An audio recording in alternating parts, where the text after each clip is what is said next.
The Reckoning Storm. The vast chamber of the Galactic Concord hummed with the subdued conversations of over 30 different species. Massive crystalline chandeliers hung from the vaulted ceiling, casting prismatic light across the gathering of the most powerful beings in the known universe. At the lowest tier of the amphitheater-style room sat the human delegation, positioned deliberately below the elder species, a not-so-subtle reminder of humanity's status as newcomers. Ambassador Maya Reynolds maintained perfect composure despite the slight. 5 years into humanity's membership in the Galactic Concord, and they were still treated like children who had wandered into an adults-only venue. Her dark eyes tracked the movements of High Arbiter Zorlax as the towering, four-armed being gestured dramatically, its scale-covered skin shimmering under the lights. The human petition for unrestricted expansion rights to the Orion Spur is denied, Zorlax announced, voice amplified throughout the chamber. The Concord has determined that guided development remains in the best interest of all parties. Maya nodded politely, hiding her frustration behind practiced diplomacy. This marked the 5th petition rejected in 3 months, all reasonable requests for human autonomy within their local sector. Beside her, Lieutenant Commander Jackson Reed shifted uncomfortably in his formal uniform, the military attaché clearly struggling to maintain a neutral expression. Furthermore, Zorlax continued, in light of recent incidents, the Concord has approved increased monitoring of human military installations. This is merely a precautionary measure, of course. Of course, Maya echoed, her tone perfectly measured. Humanity appreciates the Concord's guidance in all matters. Later, aboard the diplomatic vessel Olive Branch, Maya locked the door to her private quarters and activated the signal jammers hidden throughout the room. Only then did she allow her diplomatic mask to slip, slamming her fist against the desk. "They're tightening the noose, Jack," she said to Commander Reed. "Every single request denied. And now they want to increase surveillance." Reed pulled a small device from his uniform pocket and placed it on the desk. A holographic display activated, showing a 3-dimensional map of Council space with various points highlighted in red. "It's worse than we thought," he said quietly. "Intelligence just decoded transmissions between the Zorlaxian and Vespid fleets. Those pirate attacks on our outer colonies, Council-sanctioned. They're testing our defenses, probing for weaknesses." Maya studied the data, her expression hardening. The Cassandrians were right. They warned us this would happen. "The question is, what do we do now?" Reed asked. Maya activated a secure communication channel. The holographic display shifted to show a stern-faced woman with silver-streaked black hair, wearing the uniform of an Earth Defense Force admiral. "Admiral Chen, it's time," Maya said simply. "Implement Protocol Thunderbolt." "Understood, Ambassador," Admiral Chen replied, her expression revealing nothing. "May I remind you that once initiated, there's no going back." "I'm well aware," Maya said, "but we've given diplomacy 5 years. The Concord never intended to treat us as equals." The Admiral nodded once before the transmission ended. Maya turned to Reed, who watched her with newfound respect. "Jack, get ready for a diplomatic incident. We're about to show the galaxy that humanity isn't the obedient child they think we are." 3 days later, Captain Ilara Santiago stood on the bridge of the EDF Phantom, the most advanced stealth vessel ever constructed by human hands. Officially, the ship didn't exist. Neither did the 11 other vessels in her battle group, all hidden within the dense asteroid field of the Kuiper Belt, far from prying eyes. "Status report," she commanded, surveying her crew with pride. These men and women had trained in absolute secrecy for 3 years, preparing for a day they hoped would never come. "All systems operational, Captain," reported her XO, Commander Rajpatal. "Quantum shields at full capacity. Gravitic engines primed and ready. Weapon systems online." Ilara allowed herself a small smile. The Concord believed humans were still struggling with basic FTL technology, unaware that Earth's secret research divisions had made astonishing breakthroughs in propulsion, weapons, and defensive systems. technology the Concord had explicitly banned humans from developing. "Incoming transmission from Admiral Chen," announced the communications officer. The Admiral's face appeared on the main view screen, her expression solemn. "Captain Santiago, you are authorized to commence Operation First Light. The Council monitoring station at Proxima Centauri has increased surveillance of our colony to unacceptable levels. Your primary objective is to neutralize their capabilities without casualties. This is a statement, not a declaration of war." "Understood, Admiral," Ilara replied. "We'll make sure the message is received." The transmission ended and Ilara turned to her crew. "Battle stations, prepare for FTL jump." The Phantom and 2 companion vessels, Wraith and Spectre, slipped away from the asteroid field, their advanced hulls absorbing rather than reflecting scanning technology. The quantum drives engage, creating a controlled dimensional fold that allowed the ships to cross 4 light-years in mere minutes, another technology the Concord believed was centuries beyond human capability. They emerged at the edge of the Proxima Centauri system, immediately activating their stealth protocols. On the main view screen, Ilara could see the Concord monitoring station, a massive structure orbiting Proxima, with numerous sensor arrays pointed directly at the human colony below. The station was primarily operated by Vespids, insectoid beings known for their technical prowess and unwavering loyalty to the Concord hierarchy. 3 Concord vessels detected, reported the tactical officer. "Standard patrol formation. Initiate Phase 1, ordered Ilara. The Phantom approached the first patrol vessel, a Vespid cruiser twice its size, but equipped with significantly less advanced technology. From the underside of the human vessel, a specialized pulse weapon deployed, designed not to destroy but to temporarily disable all electronic systems. The pulse fired, invisible to standard sensors, but devastating in effect. The Vespid cruiser suddenly went dark, all systems shutting down simultaneously. Before the other patrol vessels could react, Wraith and Spectre emerged from stealth and targeted them with similar pulses. Within 30 seconds, all 3 Concord vessels floated powerless in space, their crews confused but unarmed. "Phase 2, Ilara commanded. The Phantom approached the monitoring station, which had already begun emergency protocols after losing contact with its patrol ships. Ilara opened a communication channel. "Attention Concord Monitoring Station Proxima 1.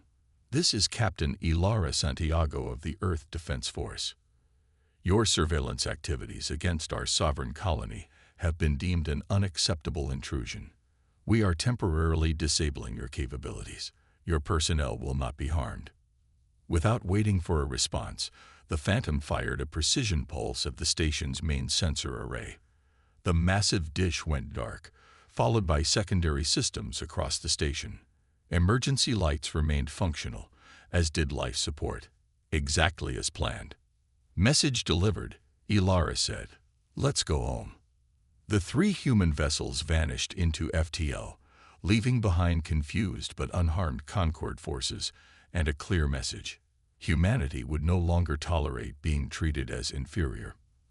Across the galaxy, in the grand chamber of the Concord, High Arbiter Zorlax received the news with visible shock. The Vespid representative was gesticulating wildly, its compound eyes flashing with color patterns indicating extreme distress.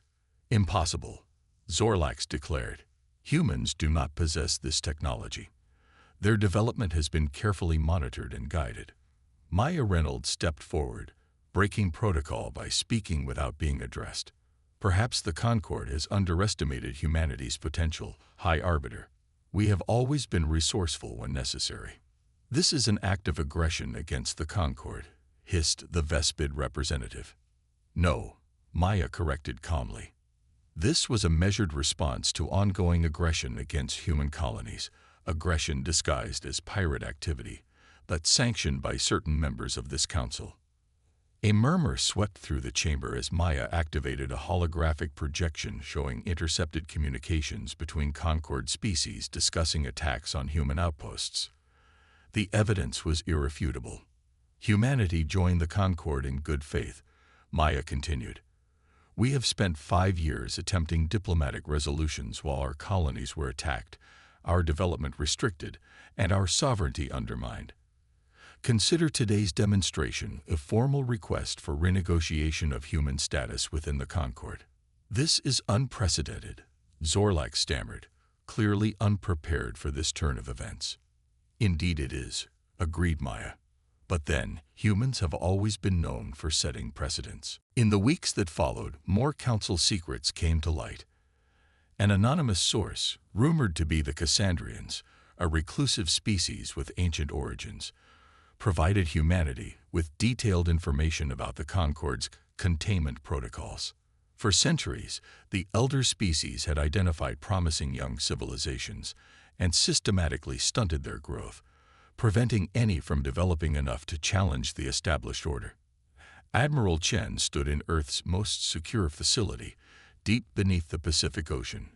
Around her, military and civilian leaders watched as she presented the latest intelligence. The Concord is called an emergency session, she explained. They're divided on how to respond to our demonstration. Some are advocating for immediate military action to contain the human threat. Others, particularly those who have themselves felt the sting of containment protocols, are suggesting dialogue. And the Candrians? Asked President Ortega. Still operating through intermediaries, but their support grows more overt. They provided coordinates for additional Concord monitoring stations near our space and technical specifications that have helped us improve our quantum shields. The president nodded thoughtfully. The question now is whether to proceed with Phase 2 or attempt one more diplomatic solution. Admiral Chen's expression remained neutral, but her opinion was clear in her response. The Concord has had centuries to perfect their containment strategies, Madam President. They view diplomacy as merely another tool for delay and distraction while they position their forces. Our window of opportunity is now, while they're still reeling from the revelation that we've leapfrogged their technological barriers. Agreed, said the President after a moment of consideration. Admiral Chen, you are authorized to implement Phase 2 of Operation Thunderbolt. May history remember that we tried peace first. In the darkness of space, 12 ships that officially didn't exist prepared to change the balance of power in the galaxy forever. The awakening thunder. The emergency session of the Galactic Concord stretched into its third day, with various factions growing increasingly hostile toward each other. The massive chamber, usually a model of orderly procedure, had devolved into multiple heated arguments, with translation devices struggling to keep pace with the various alien languages being shouted across the room.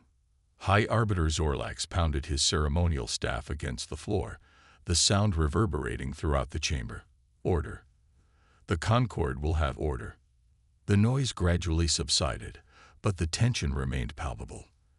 In the human section, Ambassador Maya Reynolds observed the proceedings with outward calm, though inside she counted down the minutes until Admiral Chen's operation would begin. The evidence presented by the human delegation is concerning, stated the Nix representative, a being composed of swirling dark matter contained within a specialized environmental suit. If certain members have indeed been conducting unauthorized operations against human colonies, this must be addressed. The accusations are baseless, countered the Vespid delegate, mandibles clicking angrily. These alleged communications could easily be fabricated. Then explain how humans acquired technology explicitly restricted from them, demanded the representative from Orcarix, a semi-aquatic species known for their directness. Their vessels displayed capabilities that should be impossible given their containment classification. The term containment hung in the air, causing several delegates to shift uncomfortably. It was not a word officially used in Concord proceedings. Maya stood, waiting to be recognized. After a moment's hesitation, Zorlax nodded to her. The human delegation wishes to address recent references to containment, she said, her voice steady. Our understanding is that this refers to the systematic suppression of technological and societal development in emerging species. We formally request clarification on this policy and its application to Earth. Zorlax's inner eyelids flickered rapidly, a sign of distress in his species. This session is not convened to discuss theoretical. It is not theoretical, interrupted a new voice. All heads turned toward the entrance of the chamber, where a tall, willowy figure stood. The being's skin seemed to shift between translucent and opaque, with faint bioluminescent patterns pulsing beneath. Gasps echoed through the chamber. "A Cassandrian," whispered someone loud enough for all to hear. The Cassandrians were the most reclusive members of the Concord, rarely attending sessions and almost never speaking. Their civilization was ancient, predating even the formation of the Concord itself, and rumors persisted that they possessed technology and knowledge far beyond even the eldest council species. "I am Observer Thelis," the Cassandrian announced, gliding into the chamber with fluid grace. The Cassandrian Collective has monitored the containment protocols for 7 millennia, documenting each application and result. We have remained silent, as is our way, but the time for silence has passed. Thelis approached the central platform, projection devices activating automatically to display a complex 3-dimensional chart showing hundreds of species and their developmental trajectories. "The pattern is clear," Thelis continued. "Species with rapid innovation curves, particularly those showing aptitude for unconventional approaches to physics and technology, are identified and subjected to graduated containment protocols. Of the 412 species so treated, 327 have experienced cultural stagnation or collapse. 62 remain under active containment. 23 were deemed unsuccessful experiments and abandoned to their fate." Murmurs of shock and anger rippled through the chamber. Many of the junior species were learning for the first time that their guided development was actually deliberate suppression. "And humans?" Maya asked. Thelis turned toward her. "Humanity represents a statistical anomaly. Your species' innovation curve is the steepest ever recorded. The containment protocols applied to Earth should have been sufficient to restrict your development for at least 6 centuries. Instead, you broke through them in less than 5 years. This is outrageous," Zorlax thundered.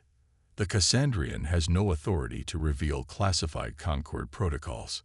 "The protocols themselves are outrageous," countered Thelis calmly. "The collective has concluded that the continued application of containment represents an existential threat to galactic stability and evolution. We formally denounce these practices and withdraw from the Containment Oversight Committee." The chamber erupted into chaos once more.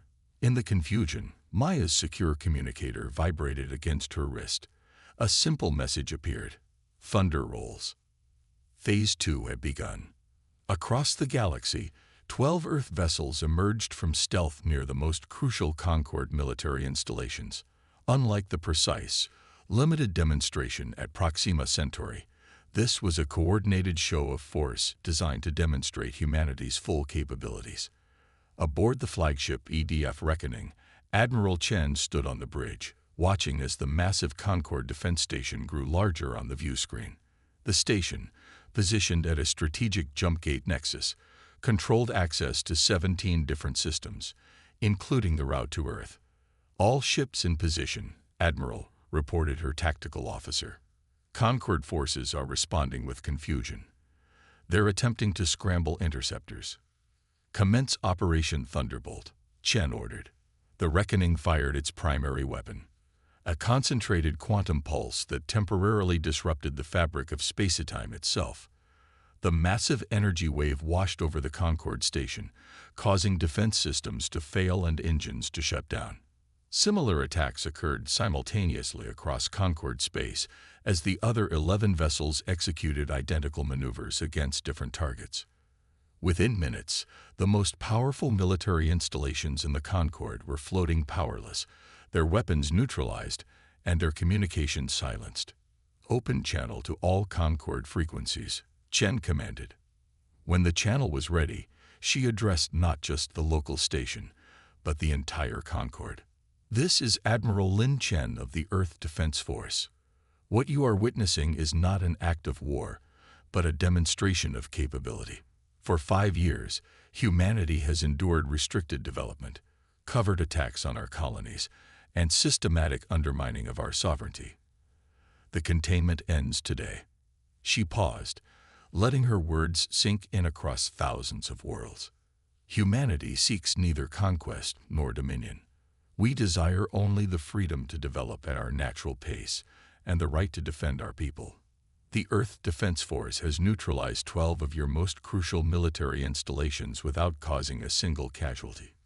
Consider what that means about both our capabilities and our intentions." Back in the Concord chamber, the delegates watched in stunned silence as displays showed Concord military might neutralized across the galaxy. The Vespid representatives' antennae had gone completely limp, a sign of total shock in their species. Zorlax seemed to have aged centuries in minutes, his imposing frame now hunched and uncertain. Maya stepped forward once more. "The human delegation proposes an immediate restructuring of the Concord Charter to eliminate all containment protocols and establish a new framework based on genuine cooperation rather than domination and suppression."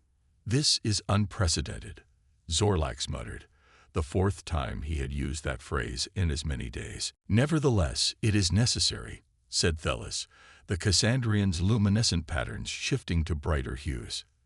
"The Cassandrian Collective supports the human proposal." "As does Orkurix," added their representative.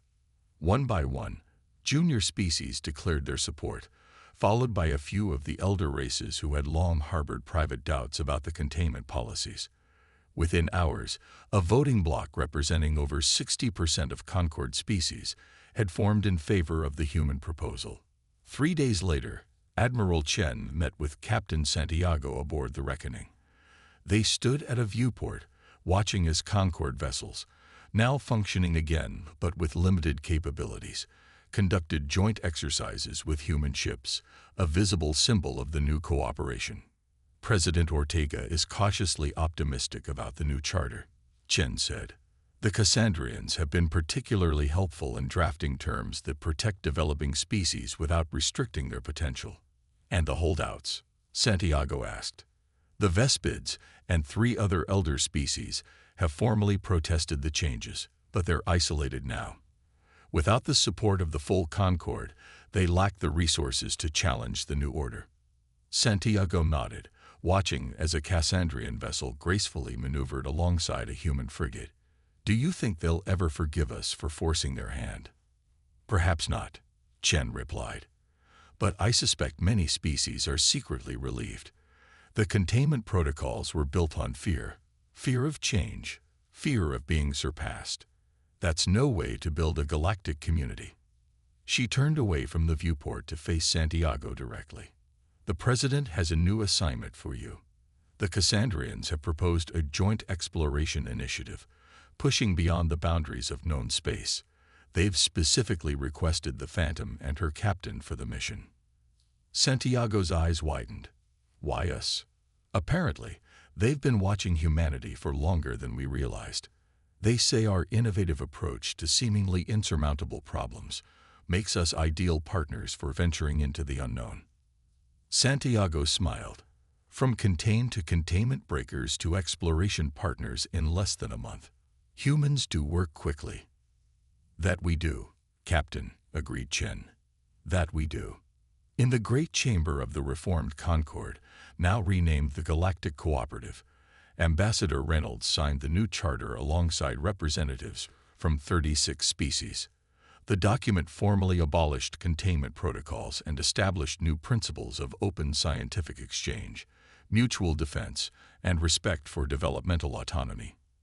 As she set down her pen, Maya thought about how quickly everything had changed.